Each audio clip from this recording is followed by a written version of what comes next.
Welcome to Distressed Situations, a Reed Smith podcast. On this podcast, we cover current issues in financial restructuring over a wide variety of industries. I'm Keith Arzeda, a partner in Reed Smith's Global Restructuring and Insolvency Group, and I'm one of the hosts of this podcast.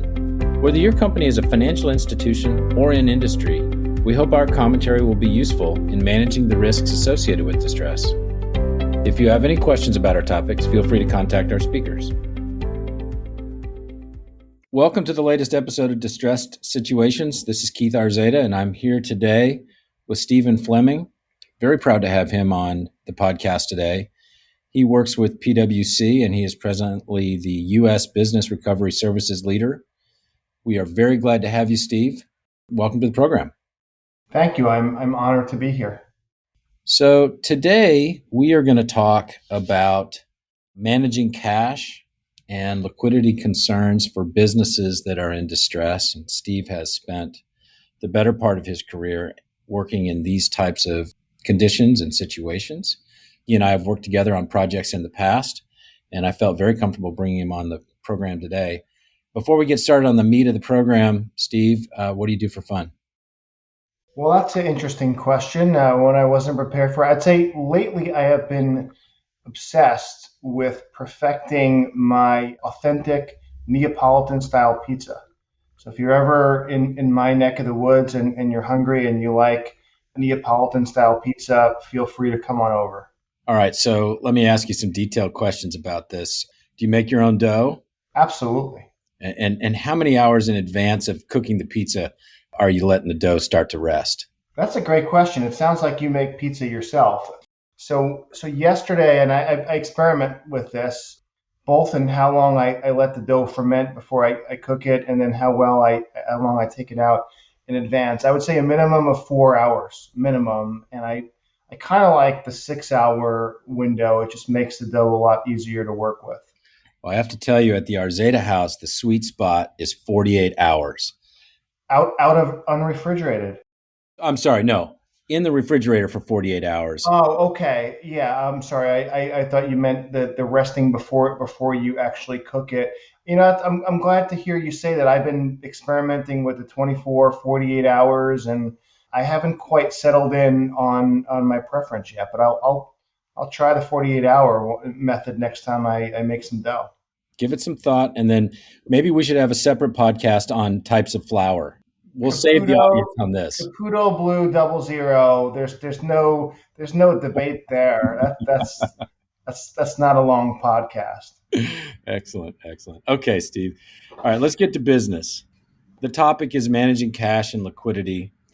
I find sometimes it's helpful to level set. When you're talking about the topic of managing cash and liquidity, what is it that you're referring to?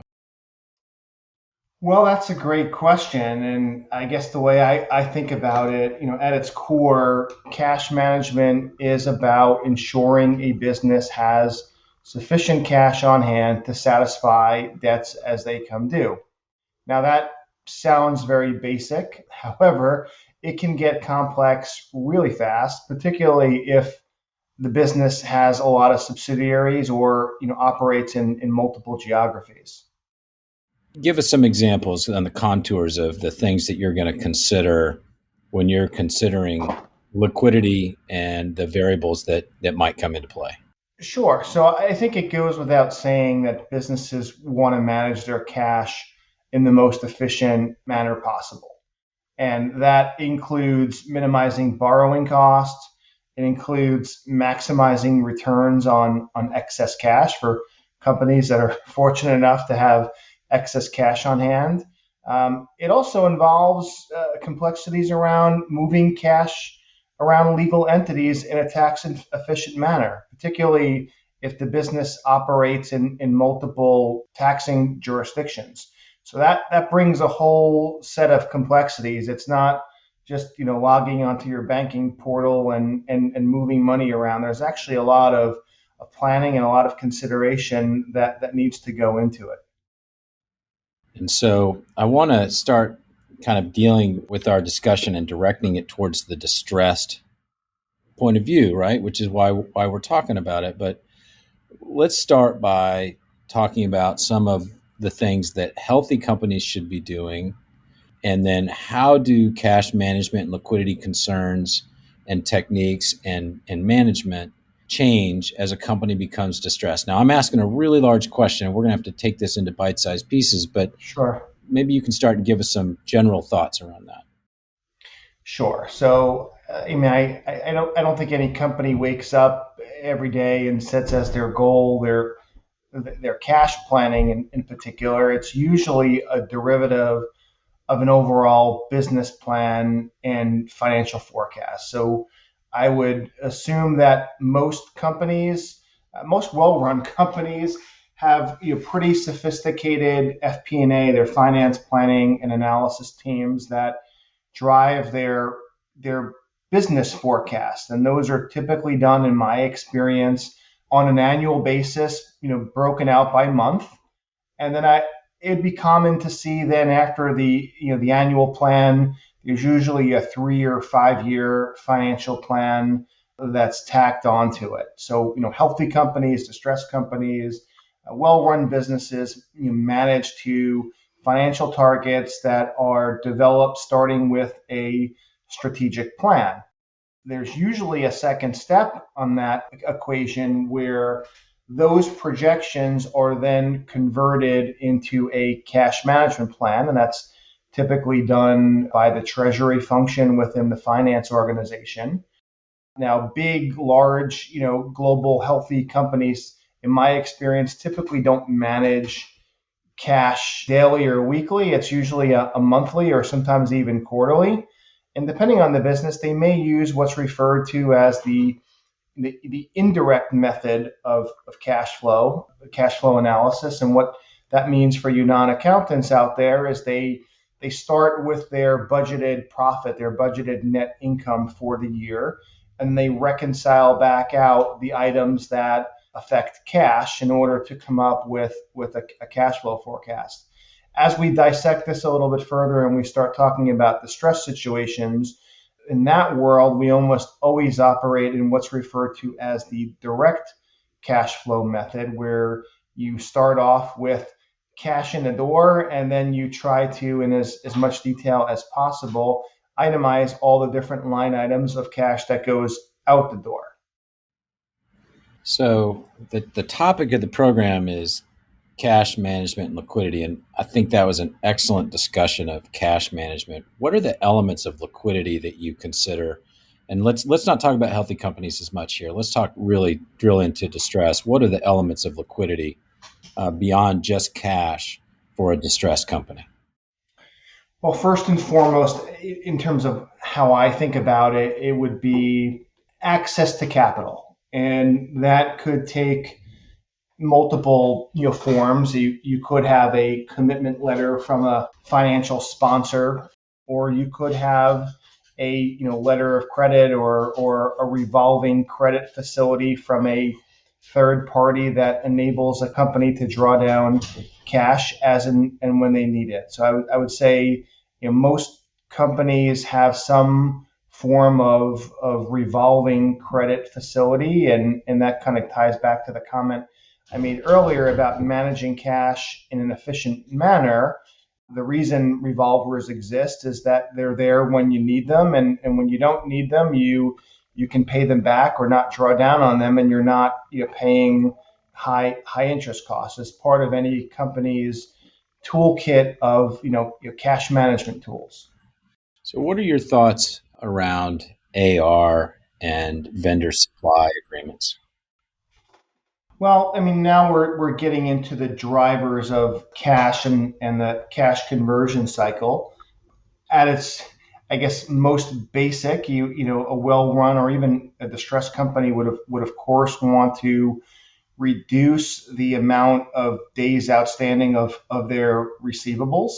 So I like to use extremes to make the point. You get paid cash in advance or cash on delivery, you don't have any receivables. If you're extending your customers' terms 30, 60, 90 days, then that needs to be financed.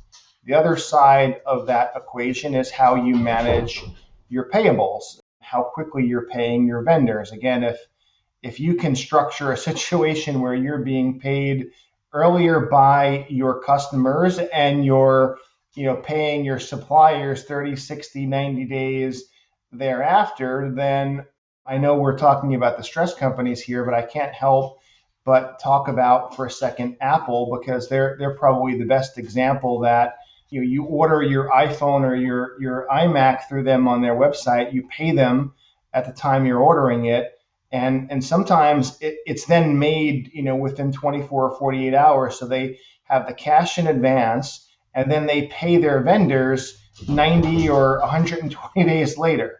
So they have what's called negative working capital. Most companies have positive working capital, which is when your receivables are greater than your payables. Having negative working capital is a good thing because that's actually a source of cash or a source of financing available to a company. Yeah, I like to refer to that, and believe me, I am no accountant, but I refer to that as the collect fast, pay slow method. That's exactly right. And just as an aside, the cash conversion cycle, is that a Steve Fleming topic or a concept, or is that a well known concept? Well, I'd love to trademark it, but it's unfortunately a pretty well-known term and widely used across the consulting industry. And it's a fancy way of saying, Keith, exactly what you just said, which is how quickly you turn your products into cash, and then on the payable side, how long you can hold on to that cash before you need to use it to pay your vendors. That's referred to as the cash conversion cycle. Okay, now I'm going to get to a very puzzling question for me. And I distinctly remember a meeting very early on in my career. And I was there with several people around a typical boardroom table. And one senior partner speaking to another senior business executive says, "Okay, when are we going to get the 13 weeker?" And I had no idea what they were talking about. So I nodded as if I knew, only to ask the question, "What is the 13 weeker? Can you tell me about what that is and why it's 13 weeks?" Sure, that's a great question. And I remember the first time I heard the term, I didn't know what it was either, nor did I understand why it was 13 weeks versus 14 or 12. And I can now say I know the answer. So the reason, what the 13 weeker is, it's commonly referred to as a 13-week cash budget. And it's typically prepared on a weekly basis, and sometimes when you peel back the onion, there may be 2 weeks of that 13 week or forecasted out on a daily basis, but it's presented on a weekly basis for 13 weeks, and it's also commonly rolled forward so that when 1 week passes, you forecast out what would have been week 14 and you continually roll it forward. The reason it's 13 weeks, it's somewhat arbitrary, but it happens to be 1 quarter. So, businesses tend to manage their earnings or manage their financials, what they convey to third party stakeholders on a quarterly basis. And 13 weeks would be 1 quarter in a financial year. So that's why it's a quote 13 weeker versus 12 or 14, because it corresponds to 1 quarter.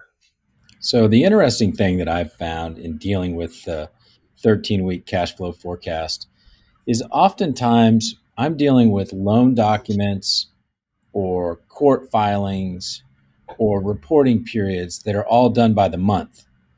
And that doesn't necessarily work out to a 13-week cash flow forecast, which is done on a week by week basis. What do you do to reconcile those two? Well, they don't always need to be reconciled, and I think the 13 weeker is just sort of evolved into the industry standard. I mean, I've seen lots of bankruptcy filings in recent times where, for strategic purposes, the debtors, when they file their motions and attach exhibits, they may only show 3 weeks, 6 weeks, or 10 weeks, and that's oftentimes very intentional.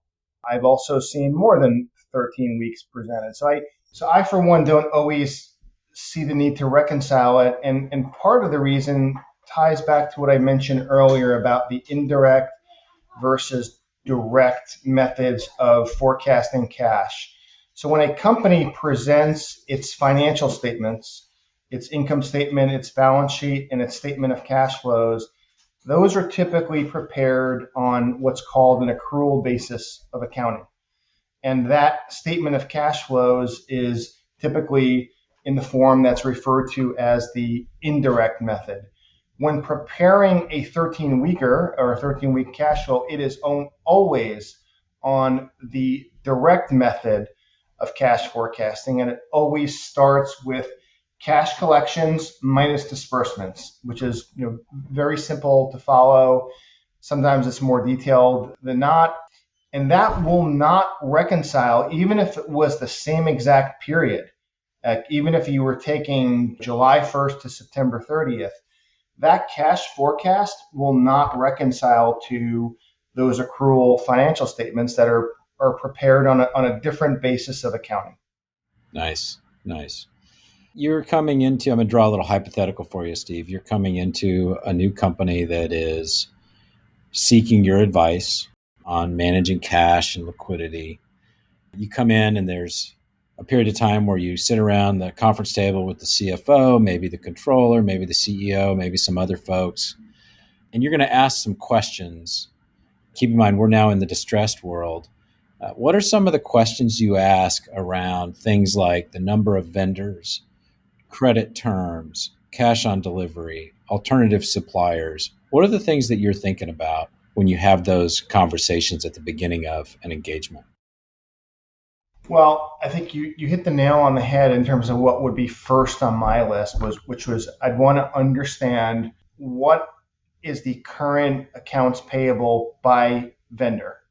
And I want that then cut in terms of who are the company's most critical vendors. And that would give me some context of who do we absolutely need to pay or management or put on some type of payment program. Who could we replace if sometimes it's possible to swap out a vendor and to enter into new terms. So that's a really critical starting point in terms of your due diligence that you would need to understand the situation. And then I'd want to marry that up with how much money do I have to spread around and how long is it going to last?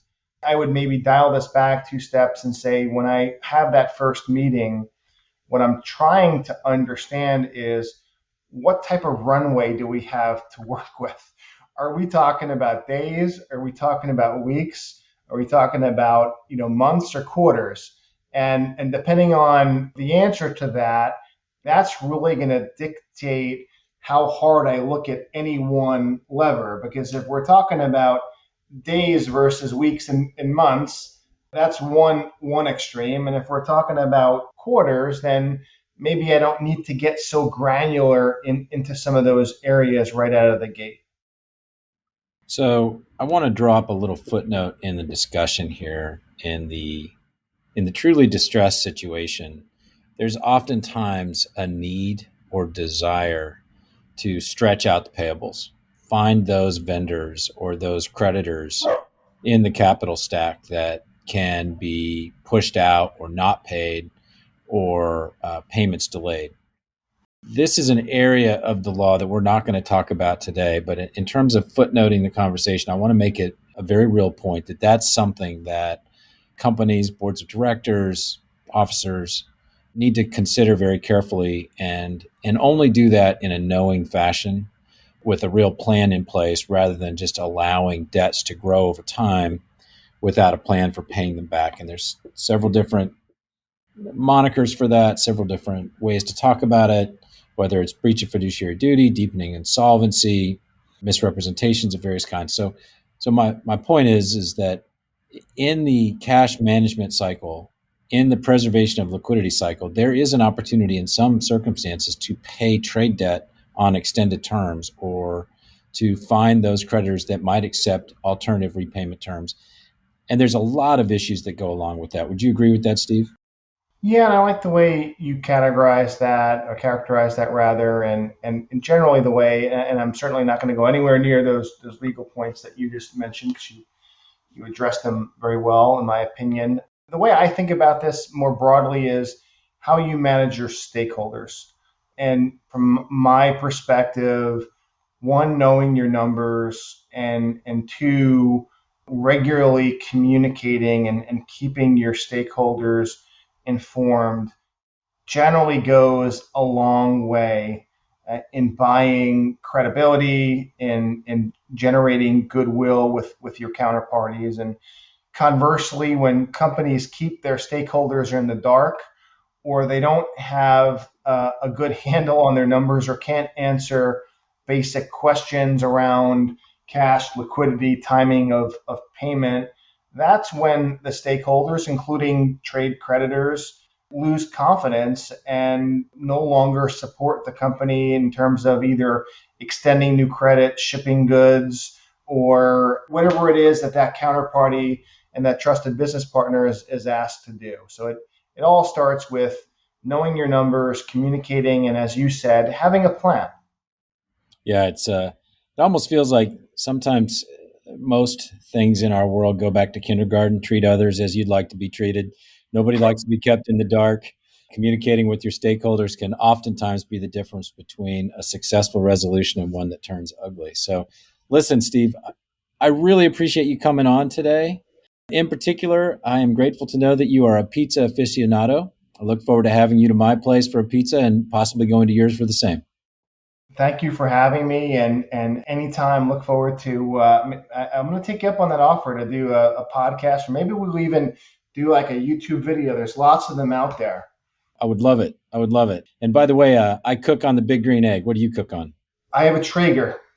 All right, we'll go Traeger versus BGE and see how it goes. Well, my pizza, though, if you're asking how I cook on my pizza, I have an Unicota 16. You got to get up to 950 degrees. Oh, wow. That's far more sophisticated than me. Okay, I'm going to look into this and and I'll report back. All right. Thank you for having me. Thank you, Steve.